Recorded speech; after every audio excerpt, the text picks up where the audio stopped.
Good morning, students. Lesson number 7. અને મજાની વાતો કે આપણે પ્રાણી જે પણ સ્ટ્રક્ચર ધરાવીએ છીએ એની શરૂઆત કોષથી થાય. કોષ ભેગા મળીને બનાવે પેશી, પેશી ભેગી મળીને બનાવે અંગ, અંગ ભેગા મળીને બનાવે અંગતંત્ર.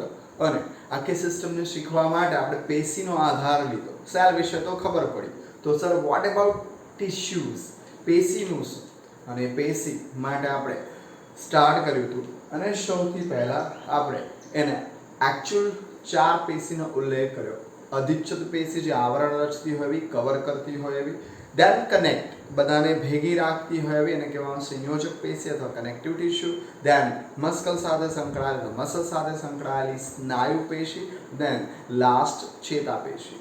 એની અંદર આપણે અધિચ્છદ પેશીમાં ગયા અને ગઈકાલે શું તો કે અધિચ્છદ પેશીની અંદર આપણે મોટે ભાગની ચર્ચા કરી સરળ અધિચ્છદ અને સંયુક્ત અધિચ્છદ. એની અંદર રહેલા એના આકારને આધારે, સ્થાનને આધારે એના પ્રકાર પાડ્યા અને એ પ્રકાર આ રીતના હતા. સરળ અધિચ્છદ અને સંયુક્ત અધિચ્છદની અંદર સરળ અધિચ્છદની અંદર આકારને કારણે લાદીસમ અધિચ્છદ પેશી, ઘનાકાર અધિચ્છદ પેશી, સ્તંભીય અધિચ્છદ પેશી, પક્ષમલ અધિચ્છદ પેશી અને છેવટે ગ્રંથીય અધિચ્છદ પેશી, આટલી પેશીઓનો ઉલ્લેખ કરેલ છે.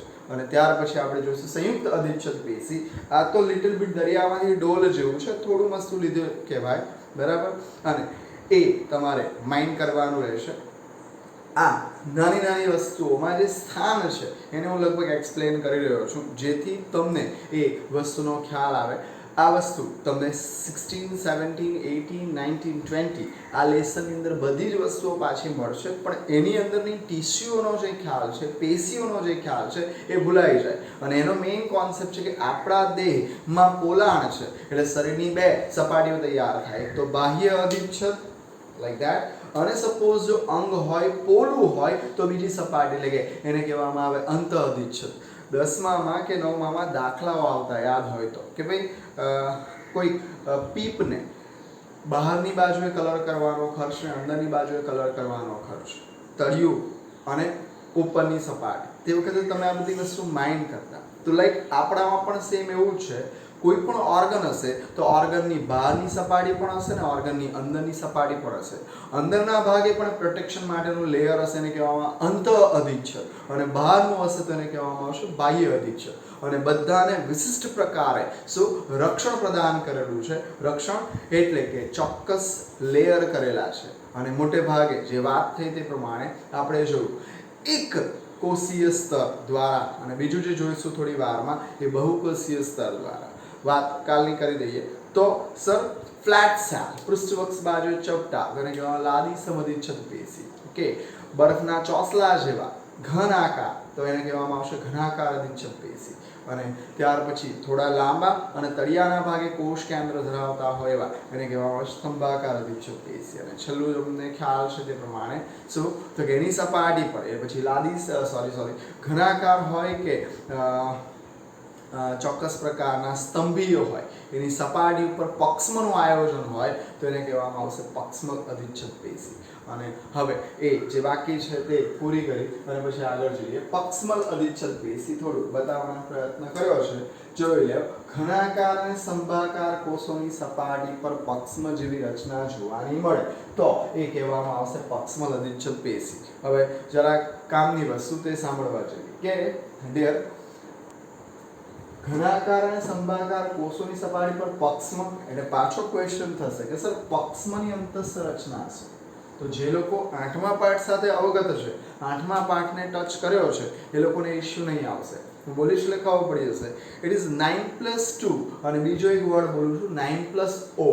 તો તરત તમે પકડી લેશો કે સર 9+O એ તારા કેન્દ્રની અંતઃસંરચના છે, જ્યારે પક્ષમ અને કસાની અંતઃસંરચનામાં 9+2 તરીકે ઓળખવામાં આવે. 9 બેવડી જોડિયા એટલે કે જોડીઓમાં ગોઠવાયેલી બેવડી સૂક્ષ્મ નલિકાઓ પરિવર્તી વિસ્તારમાં, સેન્ટરમાં 2 બીજી એટલે કે એક જોડી સેન્ટરના ભાગે, બધા એકબીજા સાથે પાતળા પ્રોટીનના તંતુથી કનેક્ટેડ છે અને મૂવિંગ કન્ડિશન ધરાવે અને એ જ એની ખાસિયતો છે કે પક્ષમનું હલનચલન માટે એની અંતઃસંરચના પણ જાણવી જરૂરી છે. That's it. સો ઘનાકાર અને સ્તંભાકાર કોષોની સપાટી પર પક્ષમ જેવી રચનાઓ આવેલી હોય એના સ્થાન જોઈ એ થોડું સારું છે કહેવા માટે, વાંધો નહીં. અને શ્વાસવાહિની અને અંડવાહિની આ કાળજી રાખવી. એ કન્ટેન ઓનલી ફિમેલ.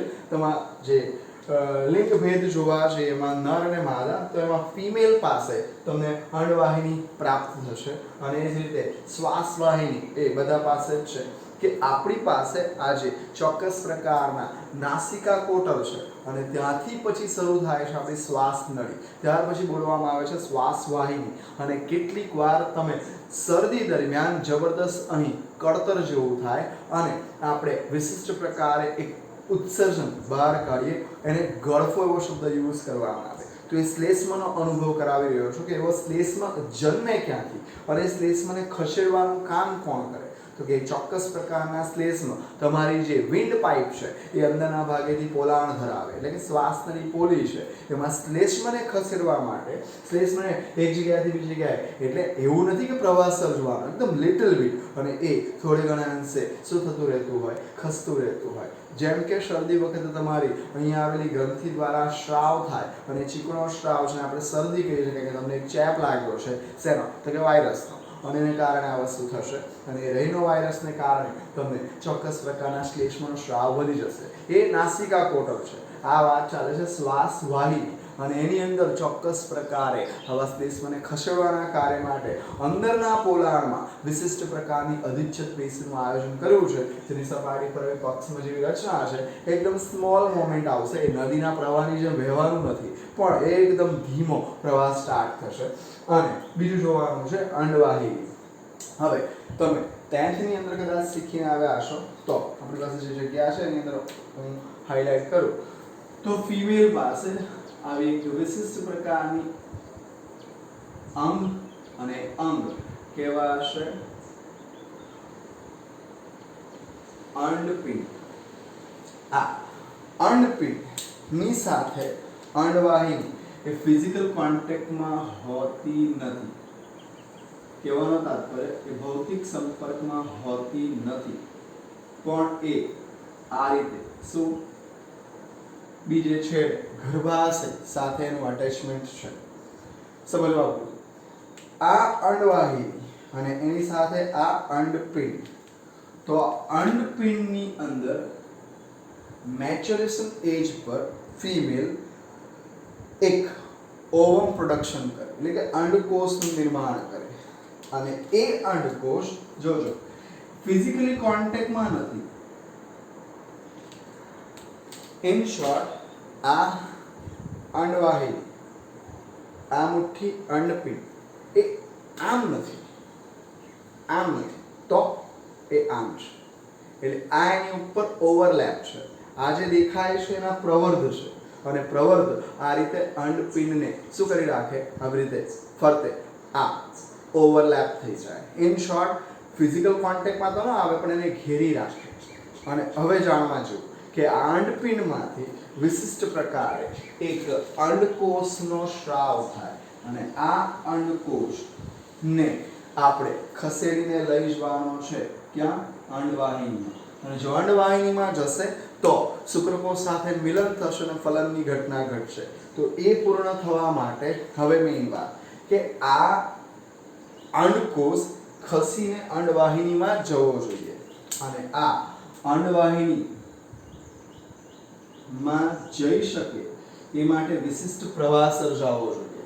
અને એટલે અહીં ચોક્કસ જે અંદરના જે પ્રવર્ધ છે એની સપાટી ઉપર આવી પેશી આવેલી છે અને એ પેશી છે પક્ષમલ અધિચ્છદ પેશી, જેના ચોક્કસ પ્રકારના બીટિંગને કારણે આ અંડકોષની ગતિ અંડવાહિનીમાં થશે. આ જાણવા જેવી વસ્તુઓ કે તમારી શ્વાસવાહિનીમાં પણ શ્લેષ્મને ખસેડવા માટે અને અંડવાહિનીની જોજો અંતઃ સપાટી, એટલે મેં સ્ટાર્ટ કર્યું ત્યારે કીધું કે બે સપાટી મળશે તમને, બહારની સપાટી અને અંદરની સપાટી. આ વસ્તુ કામ કરશે. સૂક્ષ્મ કણ અને શ્લેષ્મને દૂર ખસેડવા સાથે સંકળાયેલા છે. સિમ્પલ. સૂક્ષ્મ કણો એવરીડે તમારા નાસિકા કોટરમાં બધી વસ્તુઓ અંદર ટ્રાન્સફર થયા જ કરતી હોય. અંદર કેટલીક વાર કળતર થાય, આપણે એવી વસ્તુ યુઝ કરીએ છીએ તે બધાને એક જગ્યાએથી શિફ્ટ કરીને બીજી જગ્યા ઉપર લઈ જવાના કારણે પણ અંજામ આપે છે. બીજી અને છેલ્લી એને કહેવામાં આવશે ગ્રંથીય અધિચ્છદ પેશી. તમે જોઈ શકો મને સ્વેટિંગ વધારે થાય, પરસેવો, એ ચોક્કસ પ્રકારની પ્રસ્વેદ ગ્રંથિને આભારી છે. અને આ બધી ગ્રંથિઓ કેટલીક શરીરની સપાટી પર સ્રાવ કરે, કેટલીક શરીરની સપાટીની અંદર સ્રાવ કરે. જેમ કે શબ્દ સમજો એટલે ખ્યાલ આવશે, અંતઃસ્રાવ અને બહિર્સ્રાવ. બહિર્સ્રાવ એટલે બહાર ઇજેક્ટ કરતા હશે, અથવા અંગની અંદર. સપોઝ મારી વાત કરું કે જઠર, તો જઠરનો અંદરનો પોલા અને એમાં મેં દાખલ કરેલો ફૂડ, અને એ ફૂડ પર જઠરની દિવાલમાંથી એક ખોરાક પર ચોક્કસ પ્રકારના જઠરરસનો સ્રાવ થશે, અને એ જઠરરસ વિશિષ્ટ પ્રકારના પાચનની પ્રક્રિયાને આરંભ કરશે, જેથી ઇઝીલી અંદર રહેલા ખોરાકના ઘટકો ડાયજેસ્ટ થશે. કોન્સેપ્ટ ક્લિયર થાય છે? આ જે પરસેવો થાય એ શરીરની સપાટી પર, એટલે એને કહેવામાં આવશે બહિર્સ્રાવી. અને હવે એ સ્રાવ વિશેની સમજ તમને મળી તો આપણે આગળ જઈએ કે શું થયું છે. તો કે ઘનાકાર કે સ્તંભાકાર કોષો રૂપાંતર પામી અને સ્રાવનું કાર્ય કરે. ચોક્કસ પ્રકારનો લિક્વિડ ઘટક એ રિલીઝ થશે, સ્રાવનું કાર્ય સ્ટાર્ટ કરશે. ઓકે, બે પ્રકાર છે, બહુ સહેલું છે, સરળ છે. એક કોષી અને બહુકોષી. એક ફિગર મેં ડ્રો કરી છે અને એ ચોક્કસ પ્રકારે બહુકોષીય શું ગ્રંથિ દર્શાવી છે, જેની અંદર સિમ્પલ છે, કોષની સંખ્યા વધારે હશે અને એકની વધારે કોષો દ્વારા આ વસ્તુ શક્ય બનતી હશે. એ ઉદાહરણમાં આપણે તમને કહી દઈએ, એક કોષીય અને બહુકોષીય એ બંનેની અંદર. એક કોષીની અંદર જે હું બોલ્યો તે અનમાર્ગના ગોબલેટ સેલ,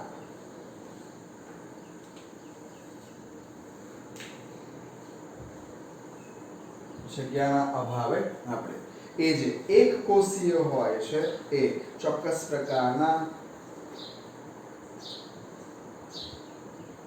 ગોબલેટ કોષ, અને ક્યાં છે તો કે આપણા પાચન માર્ગ. એ 16 લેશનની અંદર તમને ભણવામાં આવશે, અને ચોક્કસ પ્રકારના ગોબલેટ સેલ એ અન્નમાર્ગના પોલામાં સ્રાવના કાર્ય સાથે પણ કેવું છે, એ એક કોષીય છે. વોટ અબાઉટ બહુકોષી? તો એ પણ આપણી પાસે છે, અને બહુકોષીય ઘટકો માટે ઉદાહરણ લીધું છે તો આપણી પાસે ચોક્કસ પ્રકારના કોષોના સમૂહ, અને કદાચ મેળ પડી જાય એવી વસ્તુ તરત જ, અને એ છે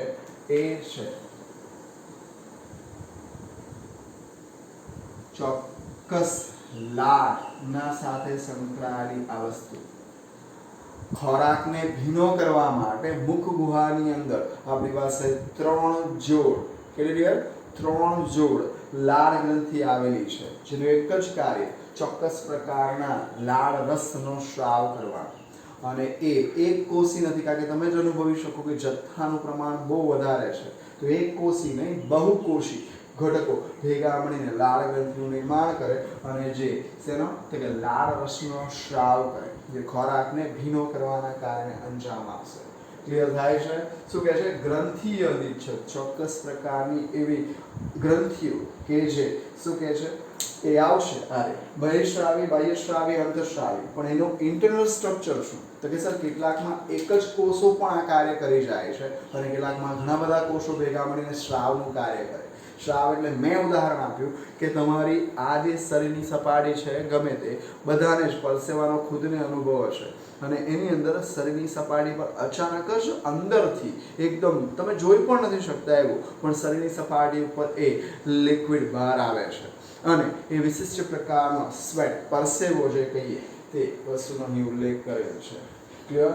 અને એના માટે સ્રાવ એને કહી શકાય. હવે તમારી પાસે બાહ્યસ્રાવી ગ્રંથિ અને અંતઃસ્રાવી ગ્રંથિ. બહુ જ મજાની વસ્તુ. બાહ્યસ્રાવી એટલે તો કે સ્રાવ જે પણ થશે એનો લેજો નલિકાઓ દ્વારા કે વાહિનીઓ દ્વારા નિકાલ થશે. ફરી બોલું છું, બાહ્ય સ્રાવ એટલે કે સ્રાવ નલિકાઓ દ્વારા વાહિની દ્વારા નિકાલ પામશે. જેમ કે ખ્યાલ આવવા માંડે એટલે શ્લેષ્મ છે. શ્લેષ્મ ઓકે.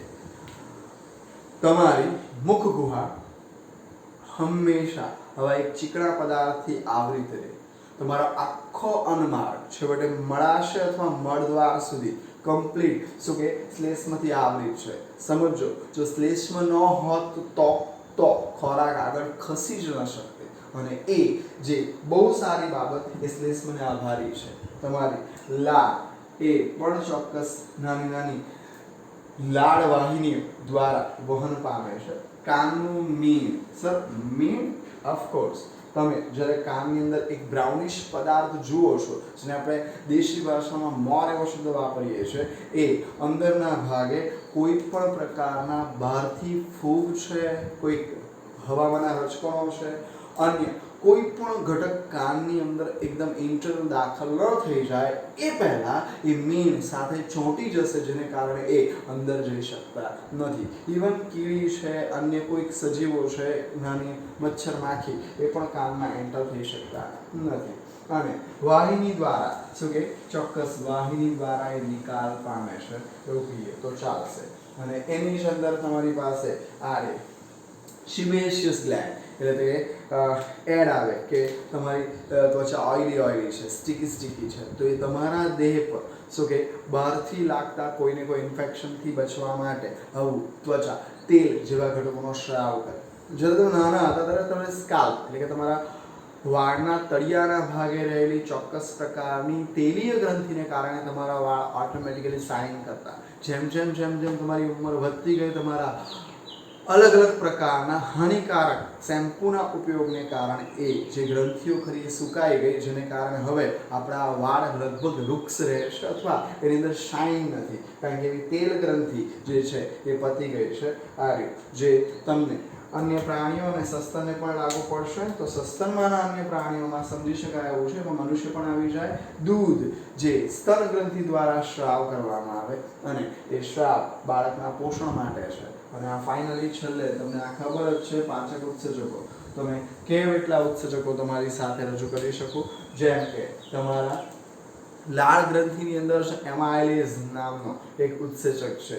જેવા તમે જઠરની અંદર જશો એટલે ચોક્કસ પ્રકારના પેપ્સિન, ટ્રિપ્સિન, કાયમોટ્રિપ્સિનો જાતના અને એ ચોક્કસ આ બધા ઘટકો જે છે એ ઉત્સેચકો એ બહિષ્રાવી અને અંતઃસ્રાવ સમજાવ્યું છે કે કોઈ અંગના પોલાણમાં જશે, શરીરની સપાટી પર જશે કે અંગના પોલાણમાં જશે તો એ તો કહેવાશે બહાર નીકળ્યા, એટલે એને કહેવામાં આવશે બહિર્સ્રાવી. અને હવે છેલ્લો કોન્સેપ્ટ અને એ છે અંતઃસ્રાવી ગ્રંથિઓનો કોન્સેપ્ટ કે એ ગ્રંથિઓ સમજો એ ક્યાં તો કે વાહિની કે નલિકાઓ દ્વારા વહન પામતી નથી. કહેવાનો તાત્પર્ય એ સીધા ક્યાં એડ થઈ જાય તો કે સીધા બ્લડની અંદર ભળી જાય. હવે રુધિર એક એવી વસ્તુ છે કે જે આખા દેહની અંદર સર્ક્યુલેટ થતી રહે. થોડી વારમાં આવશે સંયોજક પેશીની અંદર. આપણી પાસે બ્લડ એક એવી અગત્યની રચના છે કે જે આખા શરીરની અંદર સર્ક્યુલેટ થાય. તો એક આઈડિયા થઈ કે તમારી પિટ્યુટરી ગ્લેન્ડ, તમારી થાઇરોઇડ ગ્લેન્ડ, તમારા શરીરની અંદર આવેલી મોટે ભાગની અંતઃસ્રાવી ગ્રંથિઓ દ્વારા થતો એકદમ માઇક્રો અમાઉન્ટમાં અથવા મિલી અમાઉન્ટની અંદર થતો સ્રાવ એ સીધો સમયની સાથે શું તો કે તમારી એજ પ્રમાણે અંતઃસ્રાવો એ સ્પ્રેડ થતા જશે, નિકાલ પામતા જશે, નિકાલ પામી રુધિરમાં ભળી અને તમારા દેહની અંદર આગળ એના કાર્ય માટે સ્પ્રેડ થતા જશે. જે કોષોની જરૂરિયાત છે એ કોષો એને રિસીવ કરી લેશે અને એના દ્વારા સ્ટિમ્યુલેશન મેળવીને અંદરનું કાર્ય સ્ટાર્ટ કરશે. હવે આપણે એના પછીની જે બાકી છે એને પૂરી કરીએ અને એ છે સંયુક્ત અધિચ્છદ પેશી. અને એ સંયુક્ત અધિચ્છદ પેશી માટે આપણે થોડી તૈયારી કરીએ.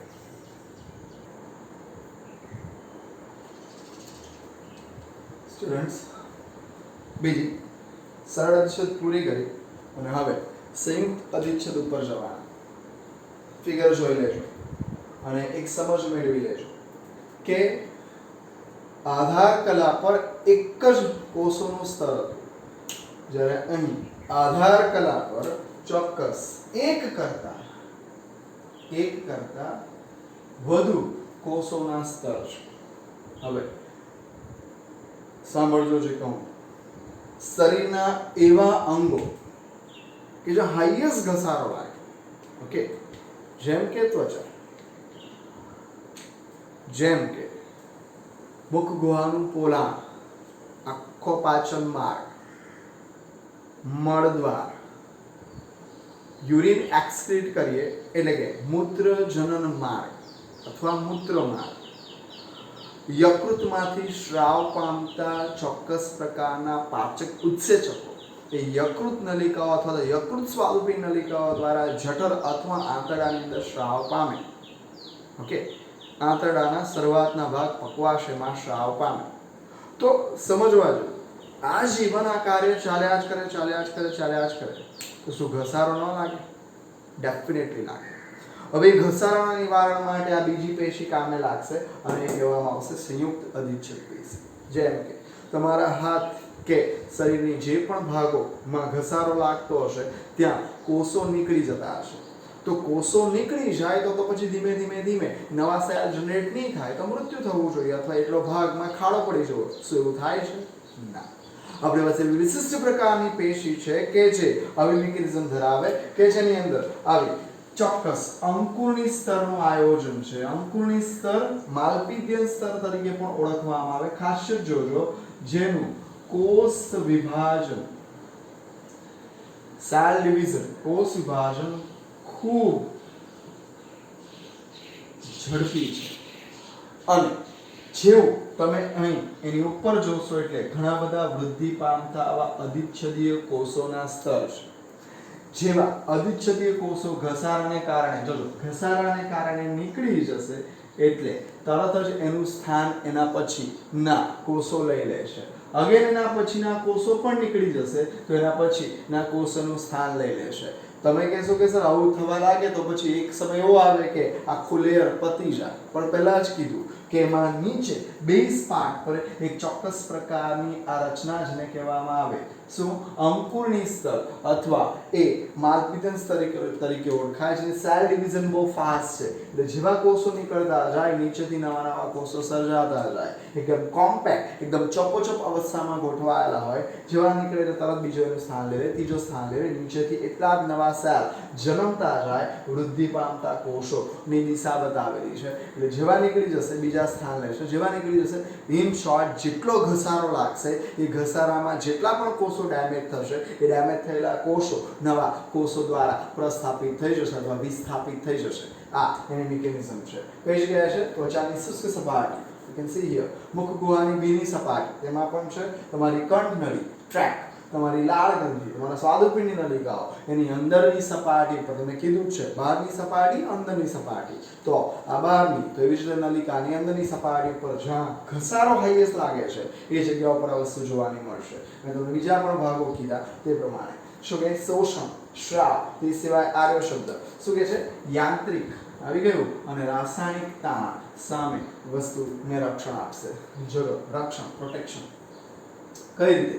તો કે તમારા જઠર માર્ગની અંદર અથવા જઠરની અંદર બહુ જ બધા એક્સિયલ યુક્ત જઠરસનો સ્રાવ થયો. હવે જઠરસને કારણે અંદરની ત્વચા અથવા અંદરનું જે અંતઃછદ છે તે ડેમેજ થઈ જવું જોઈએ. હવે ડેમેજ થાય તો એ ચોક્કસ પ્રકારની યાંત્રિક કે રાસાયણિક ઘટકોનું તાણ ઉત્પન્ન થયો. યાંત્રિક તાણની અંદર કે તમે એવો ફૂડ લઈ લીધો કે જે એકદમ હાર્ડ છે, પચવા મુશ્કેલ છે, કંઈક વસ્તુ ગળાઈ ગઈ તો અંદરનો ભાગ તમારો કમ્પ્લીટ ડેમેજ થઈ જવો જોઈએ.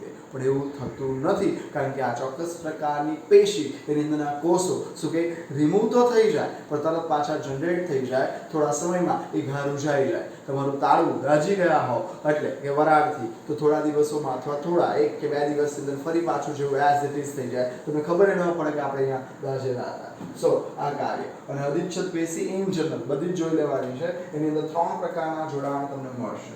એટલે સર શું કહેવા માંગો તો કે એ જે સેલ છે એ સેલના અટેચમેન્ટ કેવા છે તો જોઈ લો. દ્રઢ એટલે શબ્દ સમજાશે. દ્રઢ એટલે એકદમ મજબૂત, જે કોઈને આર પાર જવા ન દે, પસાર ન થવા દે. એટલે કે પદાર્થ જે પણ સ્ત્રાવ પામશે કે નિકાલ પામશે, જવું હશે, આવવું હશે, વોટેવર, તે પદાર્થને પેશીની બહાર જતા અથવા આવતા શું કરશે તો કે એ અટકાવશે, કારણ કે એટલા કોમ્પેક્ટ, એટલા નજીક નજીક ગોઠવાયેલા છે, એકદમ ફિટ, કે જેની અંદરથી ઘટકો પસાર થઈ શકતા નથી. એટલે આવું જોડાણ દ્રઢ મજબૂત જોડાણ જે ઘટકોને પસાર થવા દેશે નહીં. અભિલગ્ન જોડાણ હવે સમજાવી દઈએ. આપણે ત્યાં પતરાની વાત કરીએ અત્યારે રેની સિઝનમાં, તો પતરા આવી રીતે ગોઠવેલા હોય આમ, ઓવરલેપ કહેવાય. ત્યાર પછીનું પતરું ફરી પાછું આમ, એના પછીનું પતરું ફરી પાછું આમ. તો અહીંથી સ્લોપ આપ્યો હોય તો આ સીધું જ પાણી આના પરથી અહીંયા એ પાછું આમ અંદર જઈ શકતું નથી. સપોઝ આમ આપો તો અહીંથી પાણી સીધું અંદર ટપકવાની શક્યતા છે. કહેવાનો તાત્પર્ય ઓવરલેપિંગ એટલે એવા સેલ કોણ છે જે પાસેના કોષો એકબીજા સાથે જકડાયેલા રહેશે, પણ એની અંદર જે ઘટકો છે, ઘટકોની અવરજવરની પણ ફેસિલિટી હશે. અને છેલ્લું જે છે અવકાશીય જોડાણ, એ કોષીય દ્રવ્યને જોડીને એની અંદર રહેલા આયન છે, નાના અણુઓ છે, મોટા અણુઓ છે, એને ઝડપથી સ્થળાંતર માટેની અનુકૂળતા પૂરી પાડે છે. તો આ ચોક્કસ પ્રકારના જોડાણો યાદ રાખવાના છે. દ્રઢ જોડાણ, અવકાશી જોડાણ. એ વસ્તુ રીડ કરીને તૈયાર રાખવી, બરાબર છે. ક્વેશ્ચનિંગ પછી સ્ટાર્ટ કરશો તો લખવાના રહેશે. અને આ જે પહેલી પેશી પતિ અધિચ્છદ પેશી, કાલે આપણે જોઈશું ચોક્કસ પ્રકારની સંયોજક પેશી.